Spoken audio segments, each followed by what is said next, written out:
Ellie. And for today's video, I will be sharing with you what's the update when it comes to our construction.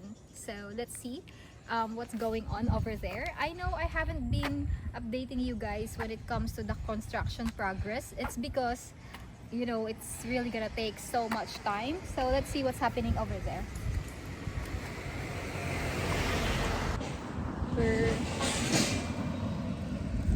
We are in our construction site. It's currently 12 o'clock. It's so hot. And we have some deliveries. So I ordered scaffoldings. It was delivered from south, which is in Parañaque, going to Subic Bay.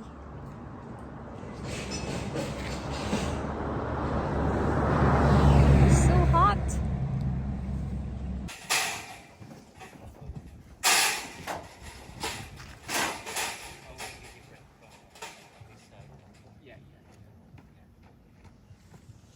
Ayan na yung pinakamakapal no S40. Or normally may mas makapal pa dyan. Meron pa. Anong size yun? Sporty din siya pero 28 kilos. Ha? 28 kilos. You'll still be able to partially see them, especially on the car park. So that's why I've done not to. Got some new catwalks.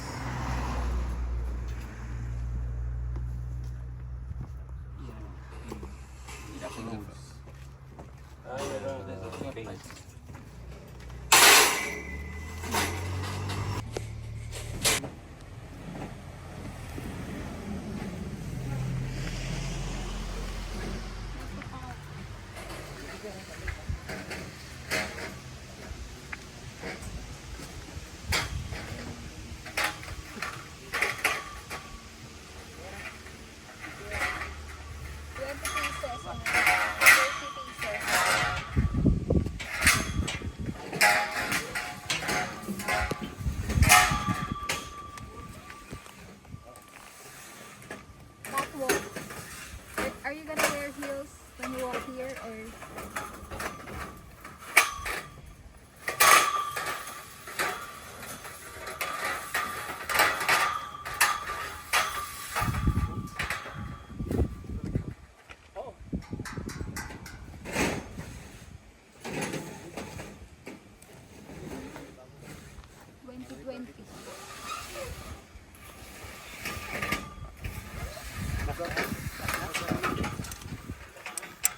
Swivel clamp. What do you? How many pieces? More in here, no? Yeah. Handcuffs. Yeah, handcuffs.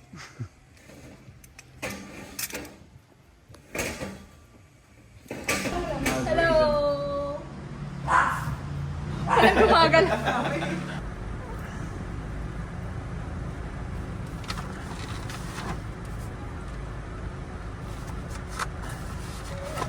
We got Jollibee for the boys. Of course, we got Jollibee for myself.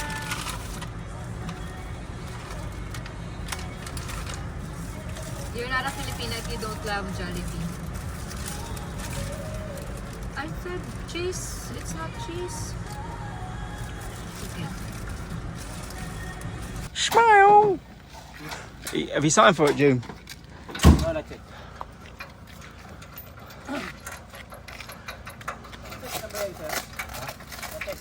Oh, doon sa ano, handling pa rin.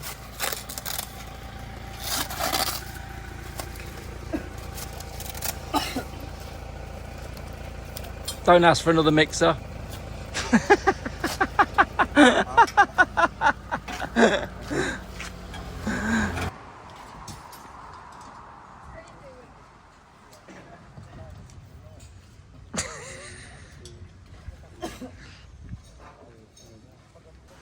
This is Kelly. She's showing the new style, which is the tennis hat and then the safety helmet.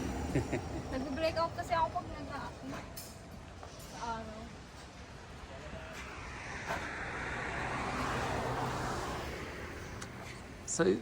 So the top then, June, is where is it the string line? There. The topmost bar, sir. The topmost end of the bar was the Oh, it is, but the very top. bottom of the pool. That's the baseline of the pool. The slab. Slab, yeah.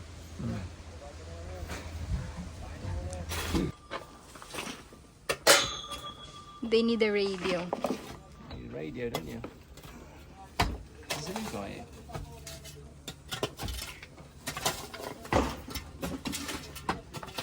Bloody hell, that looks one. Huh? That's been re-vulcanized. That tyre, can you see? This one? Yeah. They've put a band round the tyre. Is it okay that it's all different sizes? Oh no, they should be using different sizes. I mean, they know that. It doesn't seem like it's 100 plus. Oh, I'm surprised. Look, if you look there, you got one on the bottom there. Every course is what? 4, 5? Sige TJ, kaya mo yan. Sino to isa? Yung guy. Bagong pasok. Ah, siya ba yun? Foreman, ma'am. Hindi ko kay tayo mukha eh. Yes ko po sa inyo. Nasa kay Foreman na po yung requirements. Pasukin mo na bukas. Sige po. Abat po yung chat ko po. Hindi naman siya nag-chat sa akin eh. Nag-chat po siya. Maynard po pangalan niya. Check ko. Ang dami kasi nag-search. Dali po sa amin. Kapag po siya. Ilang taon na? 20, ano na po yun? Mag-20. Sige, basta hindi 17. Charot. Ay, babang 18 na po ako. I'm 18. I told you, as long as he's not 17, because he's referring his friend. I'm 18. Dapat isa lang. Tapos, sa gitna. Tapos, Bali mo. ganyan. Twist. Tumawa ng delivery ko. No, okay naman mo. Yan to lang.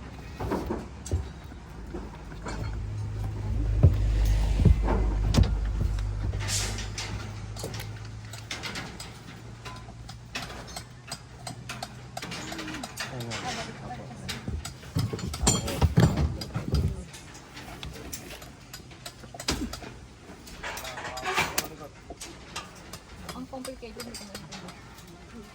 Baliktad kasi. Kaliwete kasi ako eh. Just to let you know, we've got to finish it by the year 25, babe, yeah? Ganito naman. Dito mo lang yung butas, ma'am.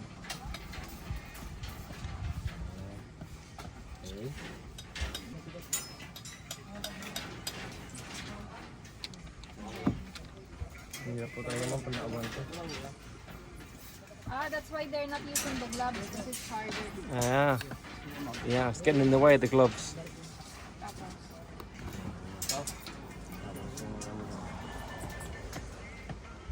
Ganda niya dito, ma'am.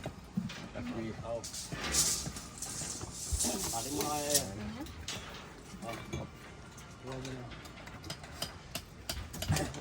mo yan. It's not tight.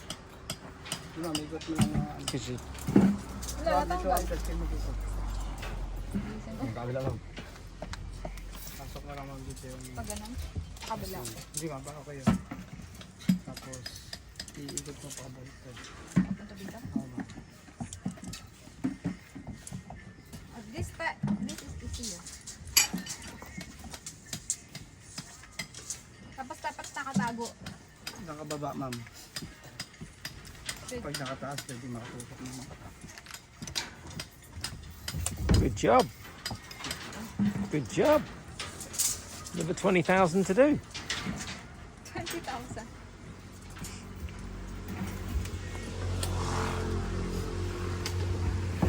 Mar, mahulog yung bakal na yan, ha? Mahulog. Tama mo yung egg. Pasok na natin.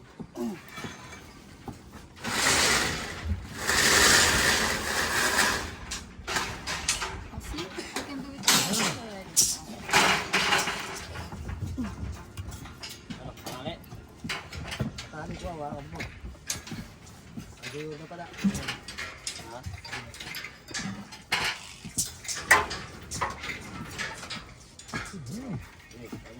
Very neat and tidy there.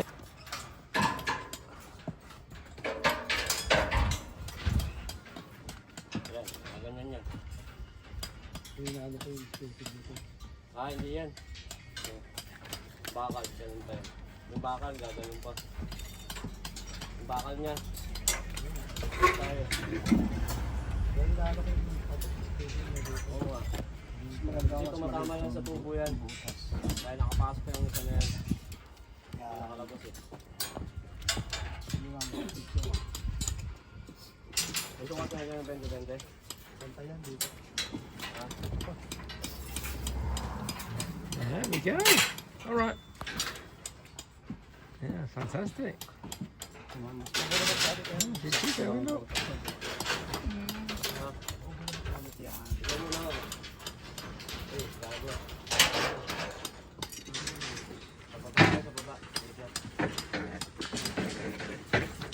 The gloves is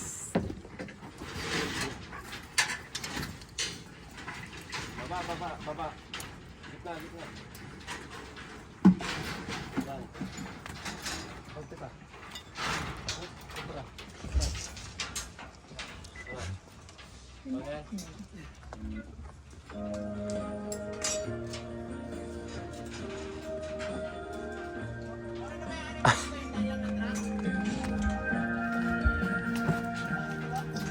Hindi, ikon mo.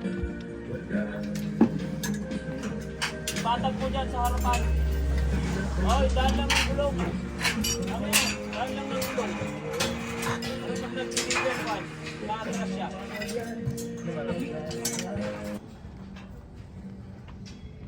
There he is. Look. Yes, sir. There he is.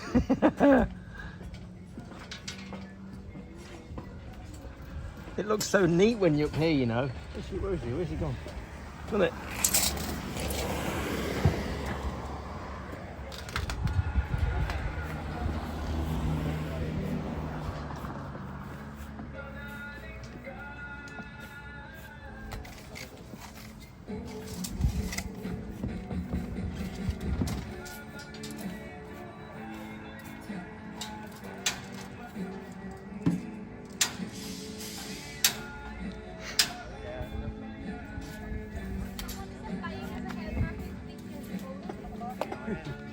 Really? It's not allowed, is it? It's not allowed, is it? It's not allowed, sir. You'll get in trouble. They'll send you to Dole. Dole? What's Dole? Jail?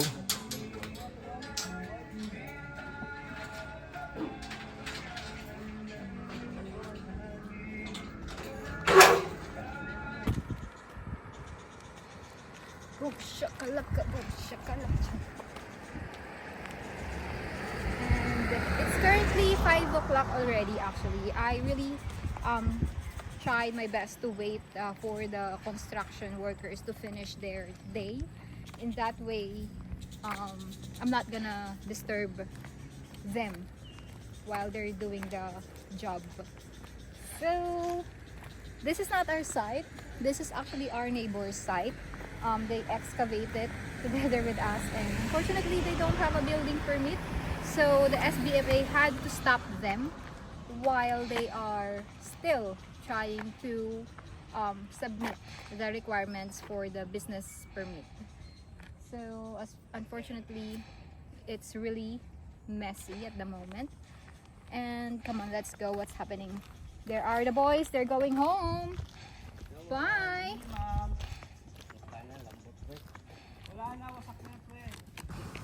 Alright, so let me start the update regarding the materials that we've just recently ordered. As you remember, guys, if you watched my first update or my previous videos about the retaining wall, I actually ordered 1,500 pieces of steel bars. But then unfortunately those are not enough yet, so we had to order another set, which is more or less 500 pieces. If I'm not mistaken. It's because we just had another problem when it comes to the retaining wall because of our neighbor.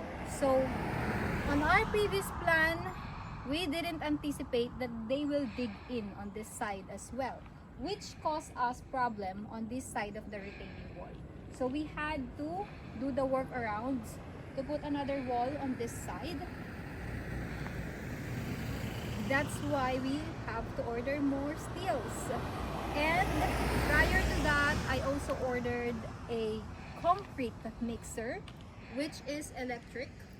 So this is very efficient, and it will save us money instead of spending money for petrol and everything. So when it comes to the electricity bill, we don't have the electricity on this site yet. So what happened is we had the extension wires from our house where we currently live in. And for the past 2 months, I would say that there's no drastic changes when it comes to our electricity bill. So which means that this electric mixer is good to use. Now, last week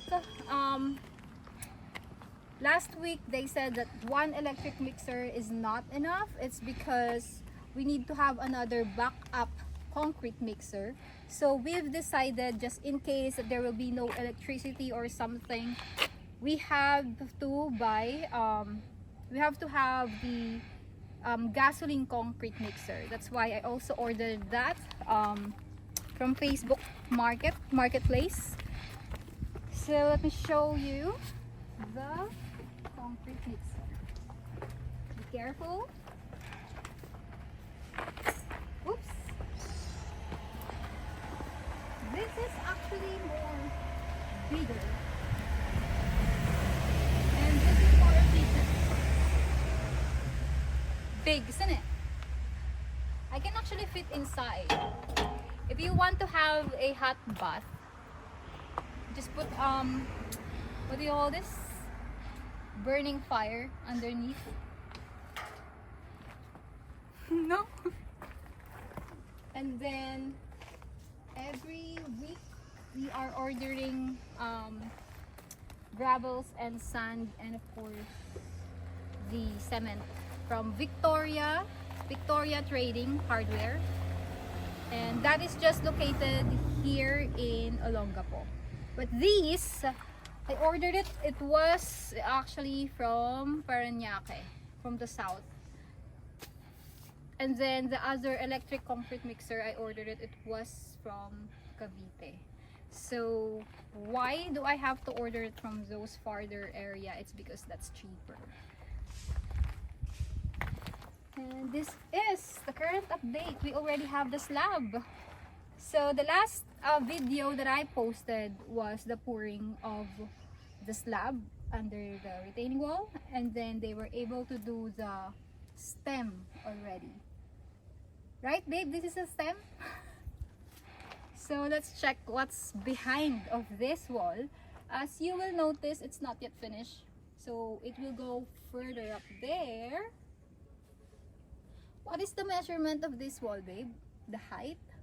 15 meters. 15 meters height. So I know some of you commented on my previous video that we over-designed the retaining wall. It's because we are actually planning to put a swimming pool on top of it. So there's gonna be 2 swimming pools on this side and then on the other side as well. So if you want to have that property in the future, you can also send me a message on my email. And let's go further. Let's go inside of our stem. And also, by the way, I ordered these cup holdings.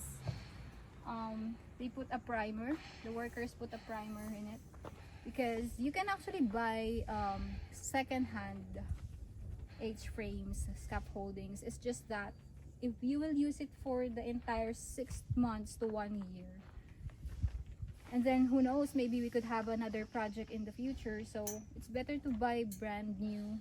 At least it's more stable and you will have better quality and you can use it moving forward. So let's go over there. What's happening over here? Is it safe to go here, babe? It is, yeah. You just gotta be careful.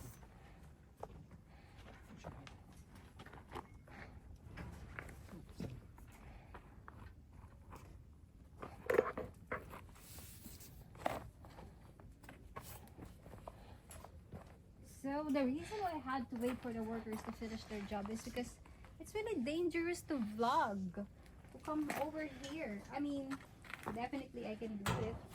It's just that I don't want to disturb them at the same time, because there's a lot of work that's going on.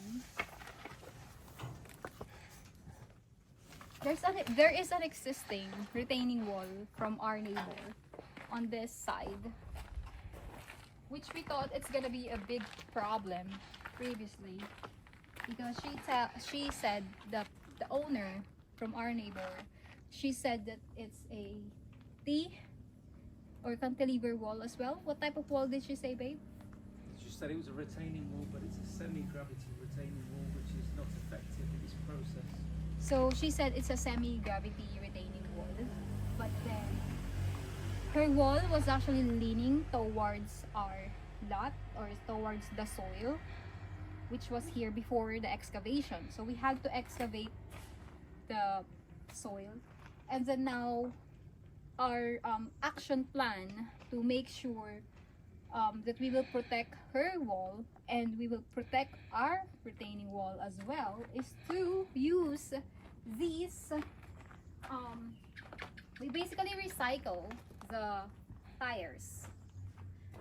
So I can't remember how much is the tire, but I think I ordered 150 pieces of tires, which cost only 2,000 to 3,000 pesos.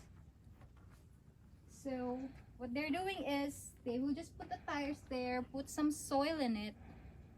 Is that correct, babe? It is, yes. So that we will retain the structure on the other side, which is the retaining wall, or the gravity, the semi-gravity wall. So that's what's currently happening here at the moment. Who would have thought that you can use the tires? It's cheaper, isn't it? And then here, this entire space that you can see, once we finish the wall until the top, this will be full of soil already, babe, right? We're gonna backfill the soil. Compact it. We're gonna compact the soil over here. And then we also, as you can see, there are some pipes around. What do you call that, babe? There's a pipe over there at the end.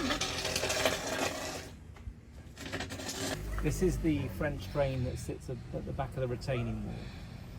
There will be sand on top here, and then you'll put the fabric next. Then it will be encompassed in gravel, and then when it's finished, it'll all be teed in together to a fall, and then the water, you can see the holes in there. Mm-hmm. The excess water will stop the hydrostatic pressure, along with these weep holes here. So there's a weep holes every meter, or Yeah. is that a meter? Roughly about a metre. Mm-hmm. And you can see the pipe at the bottom eventually goes into that pipe.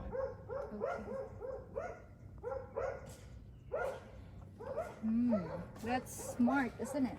So ideally what they want to do with this structure, you can't let water sit behind it. Yeah. You need to let the water get out. So it's basically called hydrostatic pressure. So you relieve the hydrostatic pressure, and that's what the weep holes are for. Although the cantilever wall is a very monolithic structure, you need this for the longevity of the wall. Alright, that's clever, isn't it? So what's any other update aside of that? No, we can see that how you're using the shuttering with the PPE that you've mentioned before. They just strike they strike the shuttering and then just move it up again. This PPE board, PPL? PPE. PPE. Yeah, this PPE board is really worth the price, isn't it? Because you can always just take it off, then reuse it again, take it off, reuse it again, like this. It's very stable. What do you call that? Matibay. Durable. It serves its purpose. So that's that's just it. I forgot to say that we're gonna put a storage within this retaining wall, or we could also put a guard house as well. So you could see how tall the retaining wall is. It is like I can just stand down.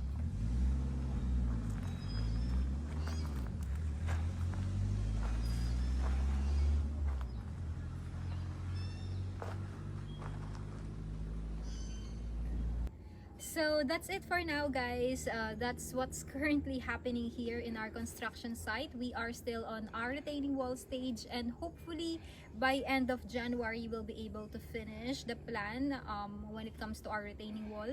In that way, by February we'll be able to start the structure of our house on top of our plot. And definitely I will always tag you along with us, and I will update you when it comes to our construction progress. And for now, if you have suggestions, if you have comments, questions, please do not hesitate to comment down below, or you can also send an inquiry, or you can send me a message via Gmail or email. I would love to answer all of your questions.